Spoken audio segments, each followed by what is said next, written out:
Hi guys, this is George back here with another vlog, and today I'm here at Chessington World of Adventures for my first visit of the 2024 season.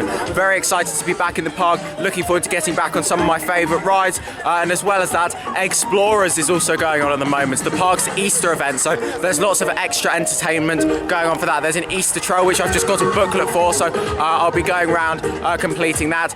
We've also got a couple of shows to see, and also Enchanted Hollow, which is here as well with its Easter theme. But yeah, looking forward to getting back on some of my favourite rides, Mandrill Mayhem, Dragon's Fury, and hopefully lots of others as well. So let's head over to World of Jumanji, because of course I'm going to start my day over in my favourite area in the park. So here we go, there are 6 different eggs hidden around the park. You need to find a letter at each one, and then you unscramble the word, and you get a prize. So there we go, I'll be looking around the park trying to find all of these today. Yeah, I'm looking forward to being back here at Chessington. Here we go, it's a lovely sunny day for it as well. Just walking through Shipwreck Coast. Oh dear, Dragon's Fury stopped on the mid-course.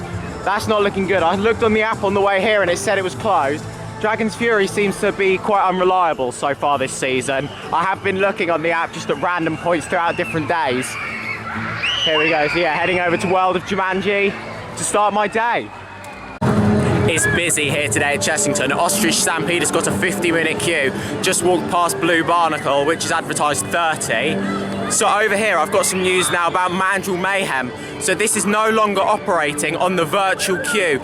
You can now just queue up for Mandrill Mayhem without having to get a virtual slot to go on. It's currently advertised 70 minutes, just a standby queue. However, there is a single rider queue. I'm going to go in there. Hopefully I can make that wait a little bit quicker. But yeah, here we go. No longer operating with the virtual queue. You can just queue around out here now for Mandrill Mayhem. Let's go for a ride on this B&M wing coaster.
So I queued about 70 minutes there in the single rider queue for Mandrill Mayhem, so similar to what it would have been in the main queue. However, it did have some kind of technical issue. I'm not sure what was going on, but they were only loading half of the train for probably about 15-20 minutes, so that was slowing the operations down quite a lot, making the queue move a lot slower. So yeah, I don't know what was going on there. But it was a great ride. I was on an inside seat, so that's good. I do find it a little bit rough on the outside seat. That was running really well on an inside seat. Lovely and smooth.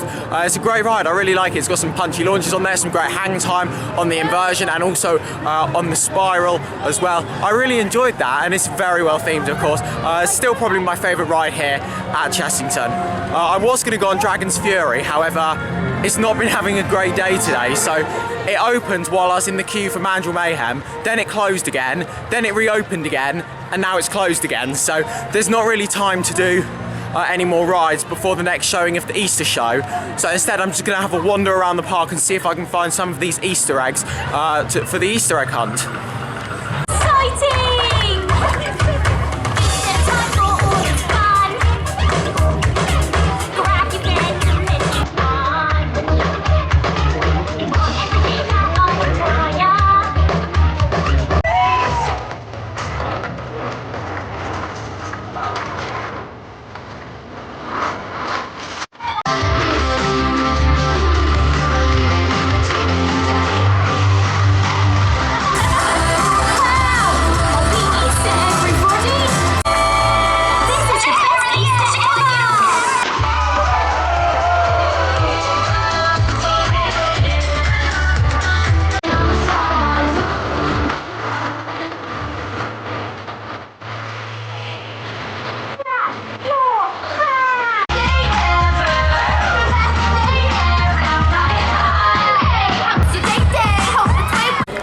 So you've just seen some footage of the Easter show there. Yeah, it was pretty good, lasted about 10 minutes. It's a great family show if you want to go there, get some interaction with all of the characters. I don't know what's going on. Apparently there's a parade. According to the app, it says parade on there. However, then when you click on it, it says Easter show. So I'm not really sure what's going on with that. I'm hoping there is a parade because I do like a parade in the theme park. However, yeah, I'm not too sure what's going on with that. So the next thing I'm going to do, I'm going to go into Enchanted Hollow next. So this is a paid extra attraction. It's been here for a little while now, so they brought it in for Halloween last year and they had it as a trick-or-treating experience. I did do that, however, I didn't do the one at Christmas, which was like called Letters to Father Christmas.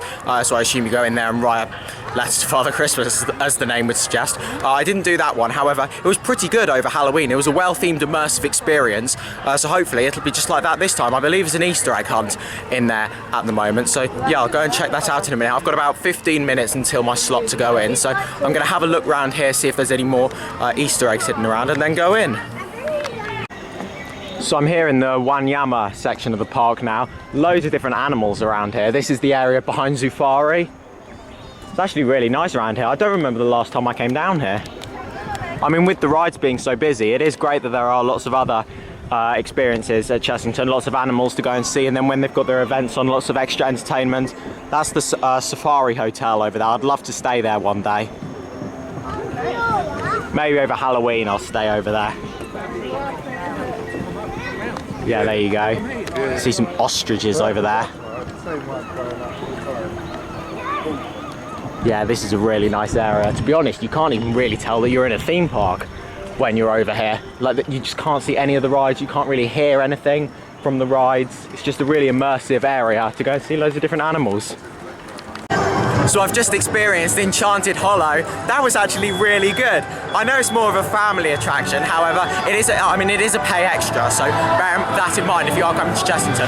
There were a couple of people in front of me in the queue who didn't know that adults needed a ticket to go in as well, so yeah, everyone does need a ticket if you're going in there. It's a really well-themed attraction, and you do get some treats in there as well, so the whole story with it is the rabbits have lost the Easter eggs and you need to go in and help them find them. And then you also get some treats in there as well. It's £8 per... I paid £8.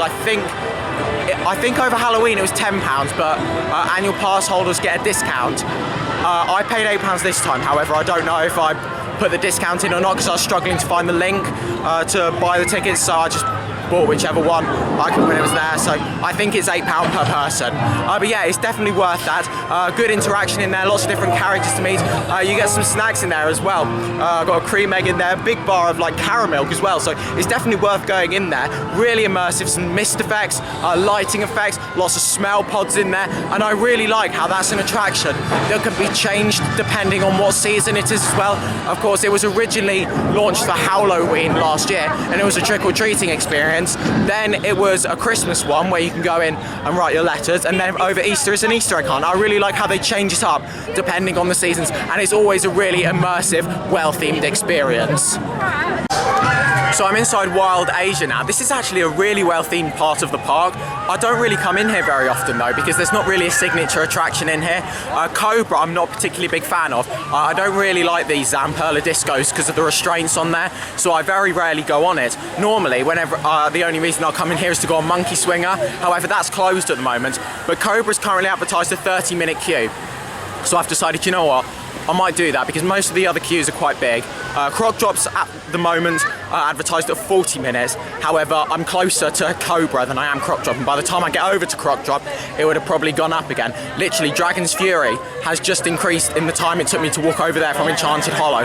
As soon as I got out of Enchanted Hollow, it said 50 on the app. I got to the entrance and then it said 95. So the queues just go up really quickly and then they don't update them sometimes. So here we go. Let's see if it's still... Yeah, still advertised 30, except that it's spilling out of the main entrance. So do you know what? I'm not going to do that because I haven't been on it very many times and I don't know whether how long that queue is going to be if it's spilling out of the entrance. So I might leave it for now. So I've just had a ride on Croc Drop. I waited about an hour for that, so yeah, as advertised, which was good. It's a really good ride overall. It's the experience with that one. In terms of the ride itself, I mean, it's good fun, however, it's nothing special. It's just a SBF Visa family drop tower. It has got a bit of force to it, however, not loads, but it's the overall experience with that. The theming, the audio, the storytelling, it's a fantastic, immersive experience that I really do like here at Chessington. Of course, it did replace Ramesses Revenge that used to be here, which was a thrill ride, so it was a family ride replacing a thrill ride. However, this is a much better fit for this park. Of course, it's a family park, and it's a much more themed overall experience than Ramesses Revenge ever was. So in true Dragon's Fury tradition, it's gone down again. Here's the queue to get back into the queue line, so clearly they've evacuated it and people are queuing to get back in. To be honest, this doesn't look too bad. Once they reopen this is probably maybe a 20-25 minute queue, something like that. So I might wait around here for a little bit, see if it starts testing, and then go on it. I do really want to go on this today because not only is it one of my favourite rides in the park, but it's also turning 20 years old this year. It opened back in 2004, and its actual 20th birthday was a couple of days ago. There we go. So I've just seen a train come around here. Hopefully that's a good sign for it testing. So let's see if we get let on soon. So about a minute after I finished that last clip, it started testing. Here we go. Hopefully we're going to get on it soon.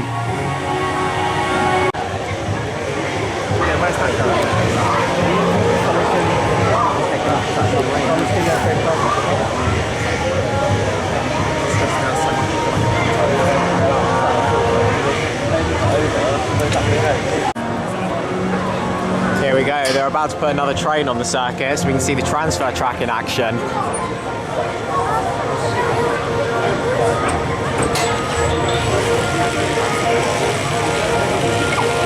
There it goes.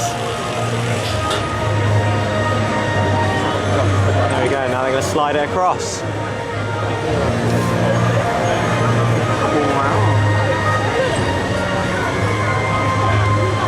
There we go, and we're ready. Not too much longer before I get on now. Been waiting about half an hour so far.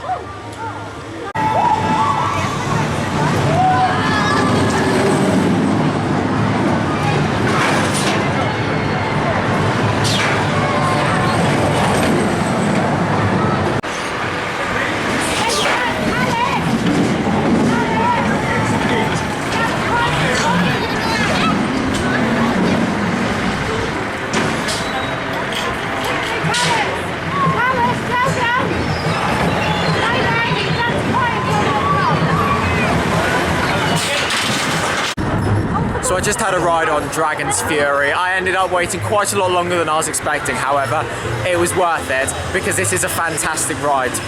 Yeah, 20 years old this year, Mara spinning coaster. It is fantastic. I got a good spin on there. It's really nice and smooth. Some great elements on there. It is so much fun. Such a fantastic roller coaster.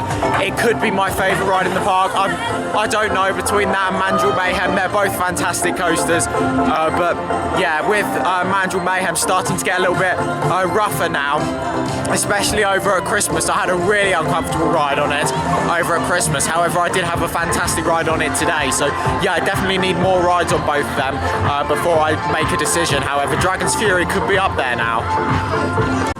There we go, so I've just gone to collect the Easter egg. So you do get an Easter egg if you complete the trail, if you haven't already guessed already, if that would be the prize. So yeah, there you go. So you go around the park, find all 6 eggs, and then you tell them what the word is, and then they give you an Easter egg. They do ask if you've actually done the trail as well though, so make sure you don't just go and look at the answer and go and say the word. Make sure you do actually know where all of the eggs are, because they do ask if you have actually done the trail as well. Beware with some of the eggs as well. Some of them are actually quite hidden. They are a little bit in sneaky places, so make sure you look all around the area and in all of the little corners of the park, and yeah, some of them are a little bit hidden. So I did just try to get another ride in on Mandrill Mayhem, however, it's just gone down. I was one of the next people to get on, and I don't have enough time to wait, unfortunately. It's gone 6 o'clock, so no one else is joining the queue. However, I do need to get a train, so I don't think I'm not going to have enough time to be waiting around for them to fix it and then get on it. So yeah, not the end of the day that I was hoping for. However, at least I did get on it earlier. It's been a good day here at Chessington. I got on a few rides. It has been very busy, so I have spent quite a lot of time just walking around. However, you have got the Easter egg hunt, which I have spent quite a lot of time doing. So therefore, during the Eggsplorers event, there is lots to do here at Chessington, and it's good that they have lots of different entertainment going on at different points throughout the year during all of their different events, because it does get busy here. So when rides are busy, you can go and watch the shows or do the other experiences around the park. So there we go, it has come to the end of a fantastic day at Chessington World of Adventures Resort. However, it is now time to show you the merchandise. So there are loads of new pin badges on offer for 2024 at Chessington. You can see this 2024 one, and then you've got the logo down there. And then you've got some of the animals on there as well, and a dragon there as well at the 20 part, because of course Dragon's Fury is 20 years old this year. And then there's also a Dragon's Fury 20 pin badge just here. And then the final pin badge that I bought is this Croc Drop one, and this one's really cool actually. I should have taken it out of the package, however. If I try and push it here, there you go, you can see you can actually push it up and down the tower, which is really cool. So there we go. So then guys, that is now the end of this vlog here. Thank you very much for watching. Make sure to follow me on Instagram at George Kelly and follow me on Twitter at George Kelly. Thank you very much for watching. Stay safe everyone, and I'll see you all later. Bye.